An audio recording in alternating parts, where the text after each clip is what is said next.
अस्सलाम वालेकुम, आदाब, नमस्कार दोस्तों। मैं इमरान सैयद, आप सभी का इमरान सैयद, और हमारे साथ में है तकरीबन 2004 से अब तक के पॉलिटिकल पार्टीज़ में।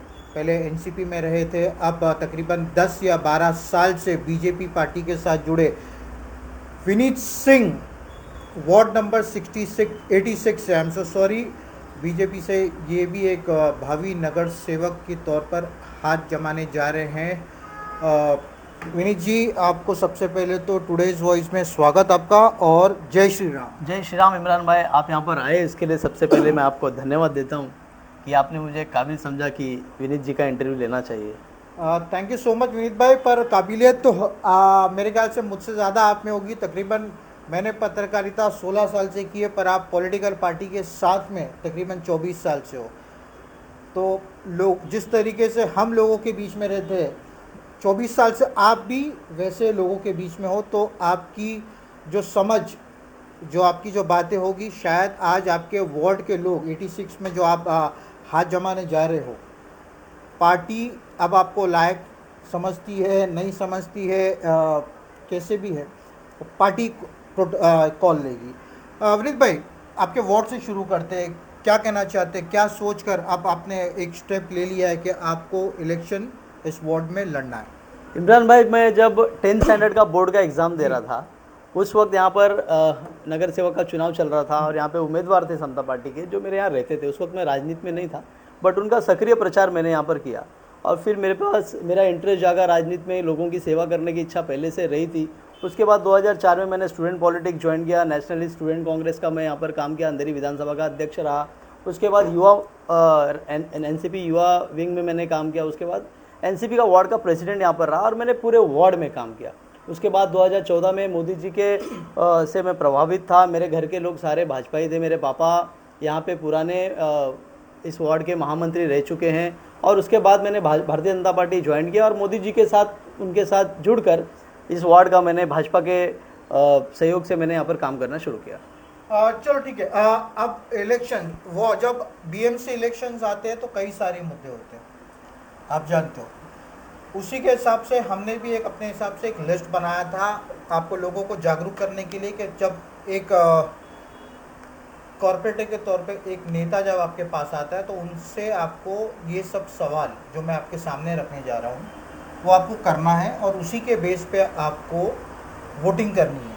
सबसे ज़रूरत लोगों को क्या होता है, कैंडिडेट पता होता है, कैंडिडेट जीत के चला जाता है, वो नगर सेवक का एमएलए को पूछते हैं, एमएलए का काम एमपी को पूछते हैं, और पूरा कॉम्प्लिकेशन होता है। आप ये सही बात है? सही बात है, सही बात है। तो मैं सबसे पहले लोगों को भी चाहूँगा और विनीत जी के सामने बात रखूँगा कि विनीत जी, मैंने कुछ सवाल रखा है, जैसे कि आज कॉर्पोरेशन इलेक्शंस के ऊपर general and vision based questions होते हैं। क्लीनिनेस, सफाई, road, infrastructure, water supply, health safety, youth education, corruption, transport और ट्रैफिक, ये सभी चीज़ें मेरे हिसाब से बहुत ज़रूरी है। तो इन्हीं के ऊपर कुछ सवाल हम आप पे रखना चाहेंगे, या इन सवालों के ऊपर आप कुछ जवाब देना चाहते हो, दे सकते हो। देखिए, मेरा वार्ड जो है ये मुंबई का, मुझे लगता है कि ये सबसे इम्पोर्टेंट वार्ड है। Yes. अगर आप यहाँ पर मुंबई में आप देखोगे तो इंटरनेशनल एयरपोर्ट जो इंडिया का सबसे बड़ा एयरपोर्ट है, शहर छत्रपति शिवाजी महाराज इंटरनेशनल एयरपोर्ट है, उसको लगकर ये मेरा वार्ड है। और वार्ड के आजू बाजू में अगर आपने देखोगे तो आज भी झुग्गी झोपड़ियाँ काफ़ी सारी है।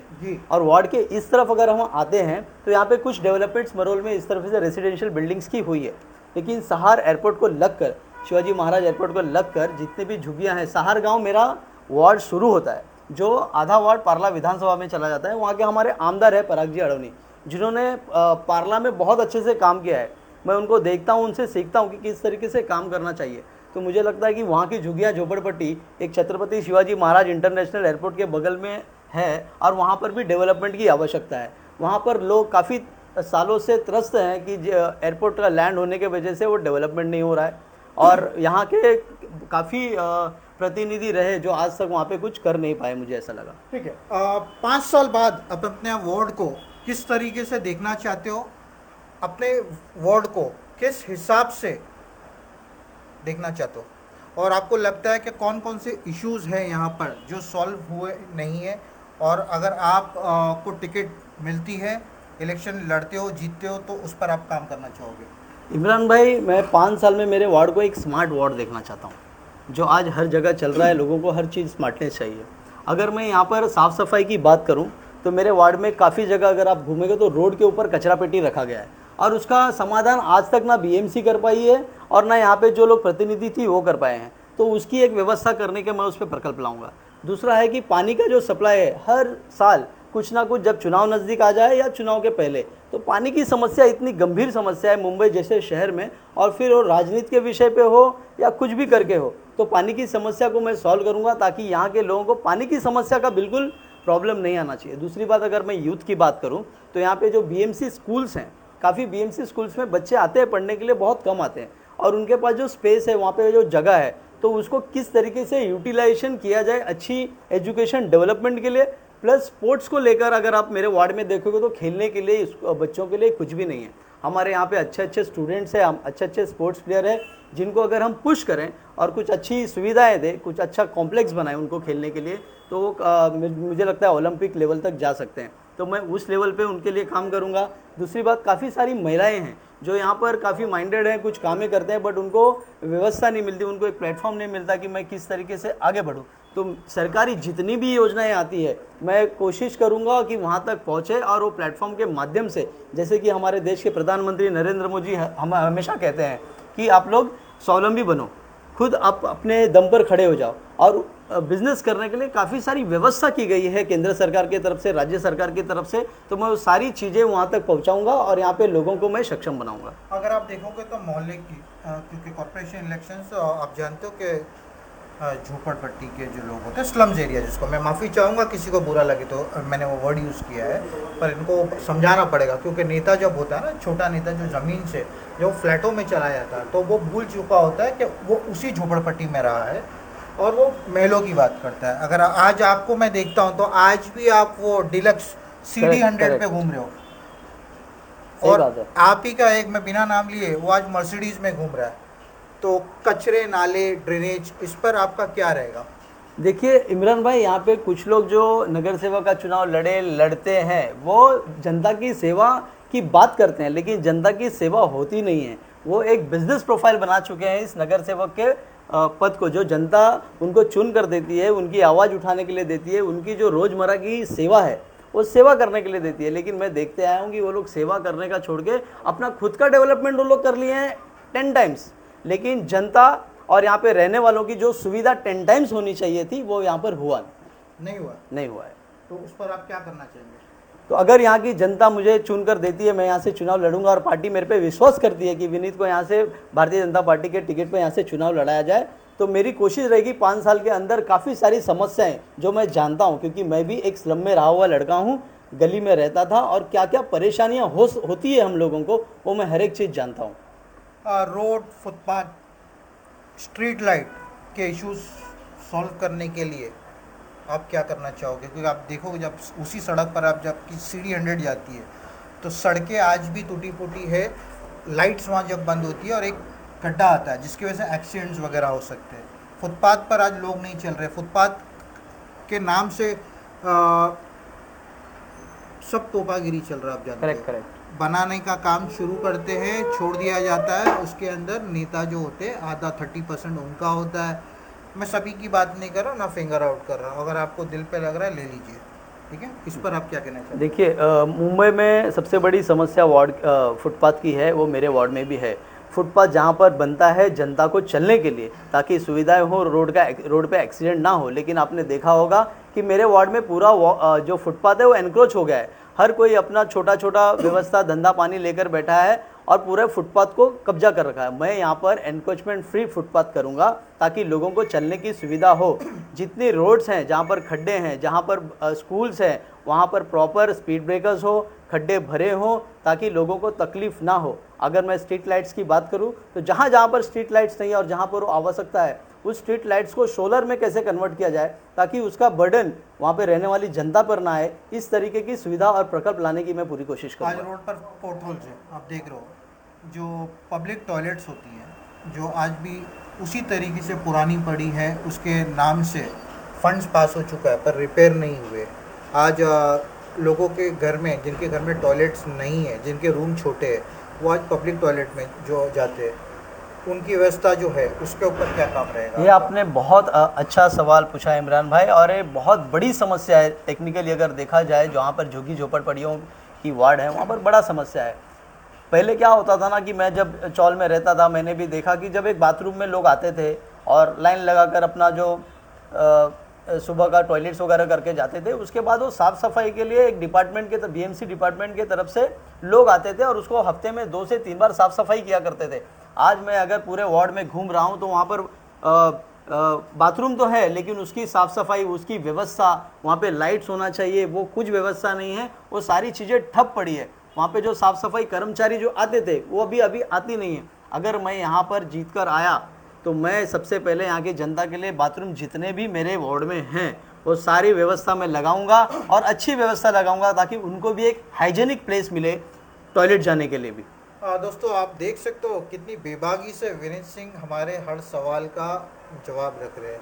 तकरीबन 24, इसी को कहते हैं कि एक काबिलियत, नेता में ये भी एक काबिलियत होनी चाहिए कि वो हर किसी के सवाल को फेस कर सके। जिस तरीके से इमरान सैयद को विनीत सिंह इतना मोहब्बत से, मोहब्बत की दुकान तो आपने खोल के रखा मुझे लगता है। विनीत भाई, अभी वाटर सप्लाई के ऊपर बात करते हैं। आज कई जगह पर आप देखोगे पानी की शॉर्टेजेस चल रही है, इलीगल लाइंस डाल के काम चल रहा है, स्कैम सब जगह होता है। पर क्या होता है, जो गवर्नमेंट को, सरकार को बिल वगैरह पे कर रहा है, उनको आज पानी नहीं पहुंच रहा है, और जहाँ पर पानी की ज़रूरत है वहाँ पर उनको पानी की लाइन नहीं मिले। इस पर आपका क्या रहेगा?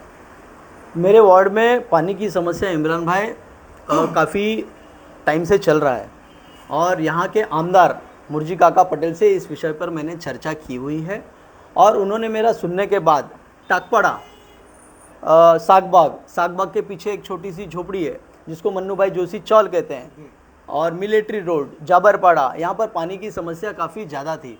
यहाँ पर 2 वार्ड की लाइन होने के वजह से, एक के ईस्ट का लाइन है और एल वार्ड का लाइन है, उनकी समस्या होने के वजह से पाइप छोटी रही और यहाँ पे आबादी बढ़ती गई। आबादी बढ़ने के वजह से, पानी का डाइवर्शन होने के वजह से लोगों को पानी कपात काफ़ी होना पड़ा। इंडस्ट्रियल जोन बढ़ने के वजह से, कमर्शियल ऑफिसेज बढ़ने के वजह से लोगों ने अपना पाइपलाइन बड़ा कर लिया, और वो पानी का डाइवर्शन होने के वजह से जो एक्चुअल लोग हैं, जो यहाँ के मतदार हैं, जो यहाँ पे टाइम पर बिल भरते हैं, उन लोगों को पानी समय पर नहीं आता है। पानी सिर्फ आता नहीं है, कभी कभी क्या होता है कि पुरानी लाइनें होने के वजह से उसके अंदर से गंदा पानी आता है, तो वो लोगों को छानना पड़ता है, फिल्टर लगाना पड़ता है, एक्स्ट्रा व्यवस्था करना पड़ता है। अगर यहाँ पर मुझे मौका मिला तो मैं ये व्यवस्था करूँगा कि कमर्शियल लाइन और रेसिडेंशियल लाइन अलग अलग हो, और नया लाइन डालूंगा ताकि पुरानी लाइनें हटे और उनको फिल्टर वाटर, ताकि उनके हेल्थ को तकलीफ ना हो और पानी की समस्या बिल्कुल ना हो। इस विषय पर मैं काम करूँगा। वुमेन सेफ्टी जो होती है, वुमेन सेफ्टी को लेके आपने कुछ सोचा है? यहाँ पर अगर आप दूसरा देखोगे तो सीनियर सिटीजन्स होते हैं, डिजेबल लोग होते हैं, जो मतलब अपंग लोग होते हैं, इन सभी को लेके आपके वार्ड में इनके लिए कुछ अपने माइंड में चल रहा है? ये बहुत अच्छा सवाल आपने पूछा है। इसके ऊपर जल्दी कोई चर्चा भी नहीं करता है। अगर हम डिजेबल लोगों की बात करें तो हमारे पास राज्य सरकार के पास उनका एक हैंडीकैप डिपार्टमेंट है। मैं कोशिश मेरी रहेगी, मेरे वार्ड में जितने भी रहने वाले हैंडीकैप्ड हैं, वो फिर कान के हों या फिर लेग से हों या फिर किसी भी तरह के हैंडीकैप उनके शरीर में हो, उनकी क्या व्यवस्था हो सकती है, उनको कैसे मैं रोजगार दे सकता हूँ, उनकी कैसे एजुकेशन की समाधान हो सकता है ताकि वो लोग भी पढ़ें और आगे बढ़ें, उसके ऊपर मैं पूरा काम करूंगा। डिपार्टमेंट से मिल के उनको सहयोग दिलाऊंगा। फिर आपने एक सीनियर सिटीजन के ऊपर पूछा। सीनियर सिटीजन के लिए हमारे पास यहाँ गार्डन्स तो काफ़ी हैं, लेकिन उस गार्डन की व्यवस्था ख़राब हो गई जहाँ पर सीनियर सिटीजन आकर बैठते हैं। उनके विभाग में भी उनको बैठने के लिए जगह नहीं है और गार्डन में भी घूमने के लिए ठीक से बैठने को जगह नहीं हो। तो पूरी व्यवस्था मैं करूंगा ताकि सीनियर सिटीजन पूरे वार्ड में रहने वाले, विभाग में रहने वाले शाम में, दोपहर में कहीं पर मिले और उनके बैठने की और बात करने की सुविधा हो। मेरे वार्ड में सबसे बड़ी एक समस्या मैं बताता हूँ इमरान भाई, लाइब्रेरी का है।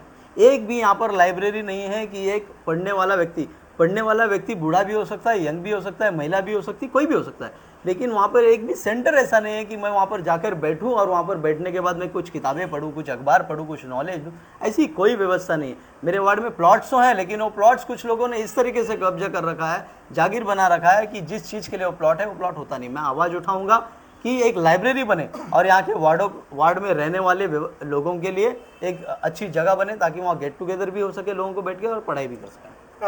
एजुकेशन की आपने बात की थी अभी, तो दो सवाल रहेंगे यहाँ पर। यूथ को लेके आपने क्या सोचा है? क्योंकि अगर आप देखोगे तो वार्ड में आज सभी लोग जो है कंप्यूटर के पीछे पड़े, गेम्स के पीछे पड़े, पर प्लेग्राउंड्स जो है वो खाली पड़े हैं, और अगर भरे हैं तो उनको फैसिलिटीज़ नहीं है, ग्राउंड्स की कमी है। कुछ टाइम तक वो ग्राउंड दिखता है, उसके बाद में वो ग्राउंड गायब हो जाता है। अब रहा स्कूल का सवाल, स्कूल में अगर आप देखोगे तो बीएमसी स्कूल जिस वार्ड में भी है उसकी हालात बद से बदतर है। बच्चे जा रहे हैं और आ रहे हैं, उनको सरकार जो है बड़ी बड़ी बातें तो करती है, हम ये दे रहे वो दे रहे सब कुछ कर रहे हैं, पर क्या आपने स्कूल में विज़िट करके, ऐसा कोई सरकारी स्कूल में विज़िट करके देखा और हमारे साथ शेयर करना चाहो? बिल्कुल बिल्कुल। इमरान भाई, आपने दो प्रश्न किए मेरे से, एक तो स्कूल का किए और युक्त लोगों का किए। देखिए, मेरे वार्ड में ऐसा नहीं है कि जगह की कमी है। जितने आरक्षित जगह है वहाँ पर क्या कर दिया गया है कि सिर्फ और सिर्फ गार्डन बना दिया गया है, और उस गार्डन में फिर क्या होता है कि लोग आते हैं, घूमते हैं, बैठते हैं, चले जाते हैं, लेकिन वहाँ पे कोई प्लॉट को ओपन नहीं रखा गया ताकि वहाँ पे बच्चे क्रिकेट खेल सके, फुटबॉल खेल सके, और अगर वो जगह है तो भी उसकी व्यवस्था नहीं की गई है। अगर मुझे मौका मिला तो मैं ऐसी व्यवस्था करूँगा ताकि वहाँ पे लोग आके खेल सकें और अपने टैलेंट को दिखा सकें। और ऐसे ही नहीं, मैं डिस्ट्रिक्ट लेवल से लेकर स्टेट लेवल तक की कॉम्पिटिशन्स का मैं वहाँ पर उस ग्राउंड में लेके आऊँगा ताकि वहाँ के टैलेंट को ऊपर जाने का मौका मिले। दूसरा प्रश्न आपने पूछा स्कूल का।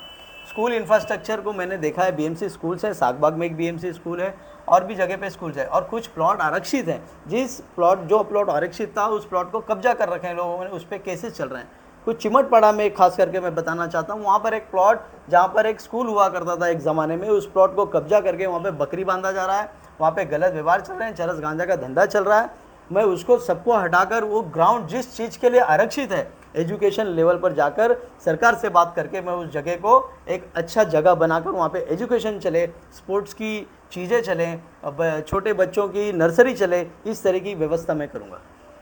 अगर काफ़ी बार देखा गया है ऐसा कि नगर सेवक जीतने के बाद गायब हो जाता है, और इमरान सईद जैसे लोग आपके सामने जो रिपोर्ट है वो मिसिंग नगर सेवक के बोर्ड लगाने में बहुत ज़्यादा माहिर है। जी हाँ, जब नगर सेवक नज़र नहीं आता है तो वहाँ पर मिसिंग नगर सेवक, मिसिंग कॉरपोरेटर का बोर्ड लगाना चाहिए। जीतने के बाद आपको क्या लगता है कि लोग आपके साथ किस तरीके से अप्रोच करें, आप किस तरीके से लोगों से मिलना चाहेंगे? क्या आपकी पब्लिक मतलब आप समझ रहे हो, मंथली मीटिंग्स होगी या कैसे कैसे आपके साथ रहेगा उनके साथ, जिस तरीके से लोगों से आप इंटरेक्ट कर सके? आप वार्ड में सभी लोगों से तो नहीं मिल पाओगे, पर ऐसा कुछ होगा ना, वीकली 15 डेज या मंथली प्लान वगैरह के, भाई मेरी वार्ड ऐसा कुछ चल रहा है माइंड में, या होना चाहिए, या मेरा सवाल गलत है? इमरान भाई, आपका सवाल एकदम सही है और इसमें कोई दो राय नहीं है। आपने जो कहा है एकदम सही कहा है।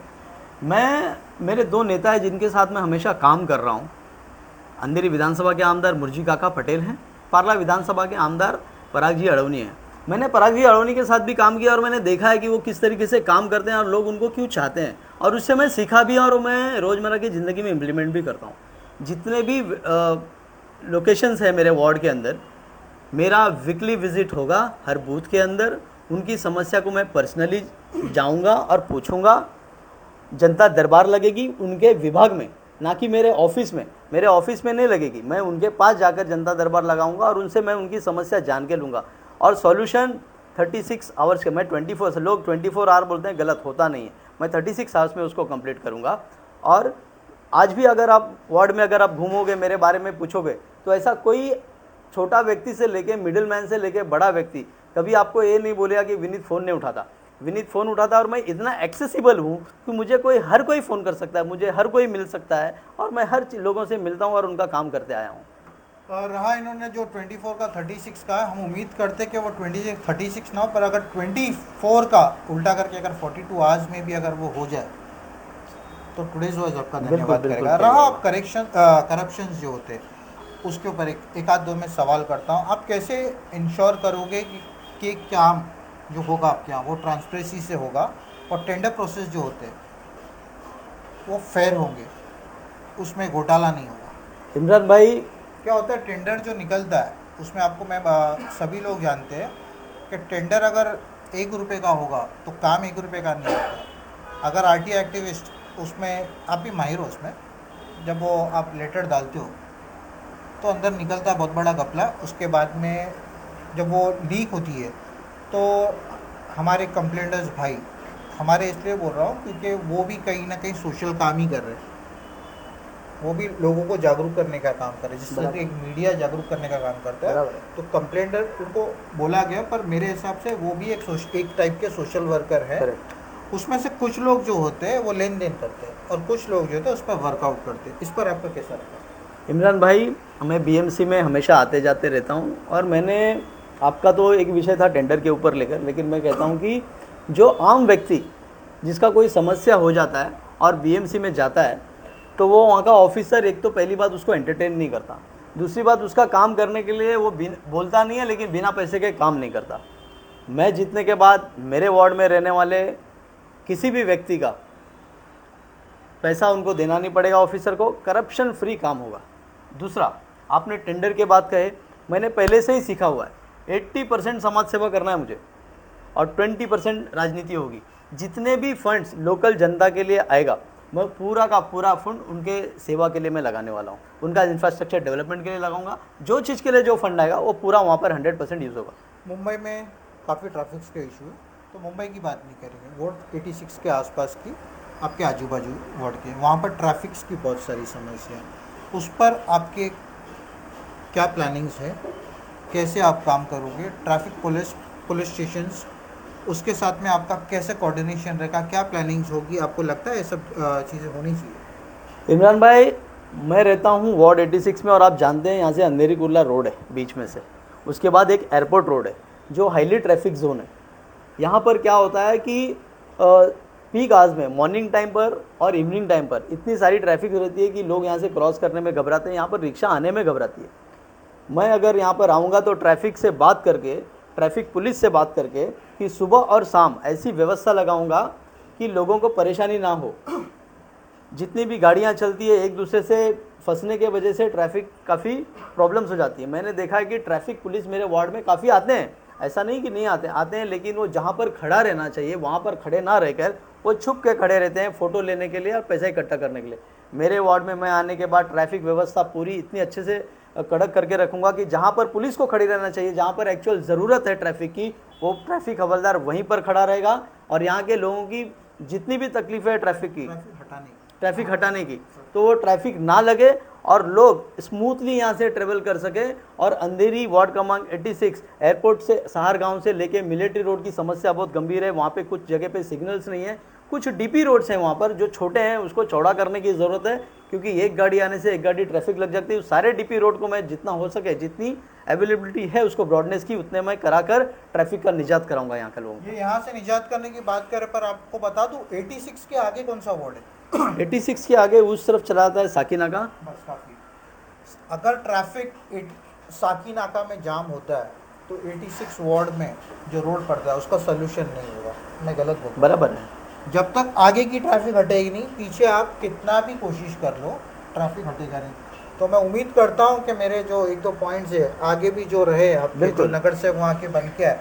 सबसे पहले ये जो सवाल है आपको उनको करना है। मैं विनीत भाई, थैंक यू सो मच हमसे बात करने के लिए। बेबागी से आपने हर सवालों का जवाब रखा, पर मैं उन सभी पत्रकार लोगों को जो मेरा वीडियो देखते हैं, मुझे प्रोत्साहित करते हैं और ये लाइव को देख रहे, उनसे भी मेरी एक रिक्वेस्ट है, उन नेताओं से भी रिक्वेस्ट है कि जो आपने सवाल सुना होगा, जवाब तो आप अपने मर्जी से लोगों को गोलीबाजी करते ही हो, इलेक्शन के पहले भी, जीतने के बाद भी, पर ये सवाल उन लोगों के, बस्ती के लोगों के लिए भी है, बिल्डिंग में रहने वाले लोगों के, कि आपके पास कोई अगर वोट मांगने आ रहा है तो आप पहले उनसे सवाल कीजिए, उन सवालों का जवाब दीजिए, सेटिस्फाई कीजिए, फिर डिसाइड कीजिए कि आपका कैंडिडेट कौन, विनिंग कैंडिडेट, आप वोटिंग किसको करोगे। पार्टी कोई भी रहे उससे कंसर्न मत रखो, ये एक कार्यकर्ता का इलेक्शन है, ये पार्टी का इलेक्शन नहीं है। एक कार्यकर्ता जो तकरीबन 20 से 25 साल आपके बीच में रहता है, आपका काम करता है, पार्टी उठा के 10-5 साल पुराने वाले को लेके आती है या किसी नेता के रिलेटिव को लेके आती है, जिससे पुराना कार्यकर्ता जो होता है वो अपसेट हो जाता है। पर वैसे कार्यकर्ताओं को भी देखिए, क्योंकि वो कभी कभी अपसेट होने के बाद में एक स्टेप लेता है कि मैं इंडिपेंडेंट लड़ूंगा, तो आप उसको सपोर्ट कीजिए भाई, राइट है रॉन्ग है, करेक्ट है इमरान भाई। उसको सपोर्ट कीजिए ताकि आपका वो बंदा जो आपसे काम कर रहा है, जिस पर आपकी उम्मीद है, अगर आपको टिकट नहीं मिल रही तो उसको आप गाइड कीजिए, आप उसको कंधे से कंधा खड़े रहिए। मैं विनीत नहीं, विनीत जैसे कई लोगों की बात कर रहा हूँ, विनीत जो है बीजेपी से मांग रहे हैं, करेक्ट। लेकिन अगर जो इंडिपेंडेंट खड़ा होता है, मैं एक नाम लूंगा चंगेज मुल्तानी का, जानते हो आप? Yes, yes, चंगेज अंधेरी वेस्ट मुल्तानी, के। अंधेरी वेस्ट के नामचीन तकरीबन गाड़ के बैठे हो,